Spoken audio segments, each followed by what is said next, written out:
উপস্থিত। Doctor B আর আম্বেদকর শুধু কেন্দ্রীয় আইনমন্ত্রী বা আইনজ্ঞ বা বিশিষ্ট শিক্ষাবিদই নয়, আমাদের ভারতের সংবিধানের প্রণেতা,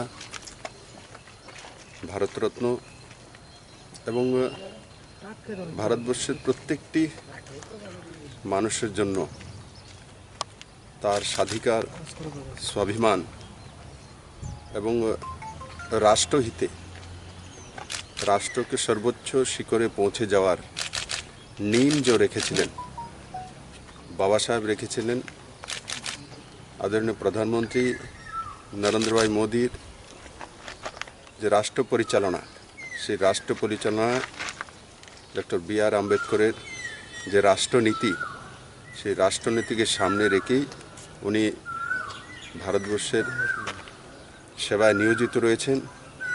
আমি আশা করি ডক্টর বি আর আম্বেদকর যে স্বপ্ন দেখেছেন, যে আদর্শ ভারতবর্ষ, শক্তিশালী ভারতবর্ষ, সর্বশ্রেষ্ঠ ভারতবর্ষ, জাতপাতের উপর উঠে যে ভারতবর্ষ, আর্থিকভাবে সবাইকে শক্তিশালী করার ভারতবর্ষ, সেটা করতে মাননীয় প্রধানমন্ত্রী সক্ষম হবেন।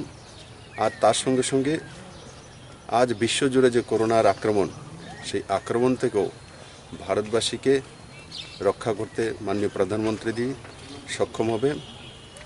এবং আমি আবারও আজকে বাবা সাহেব ভীমরাও আম্বেদকরকে স্মরণ করব এবং ওনার দেওয়া যে রাস্তা, যে পাথেয়, সেটার মধ্যে থেকে রাজ্যবাসীর জন্য কাজ করার প্রতিবদ্ধ থাকব।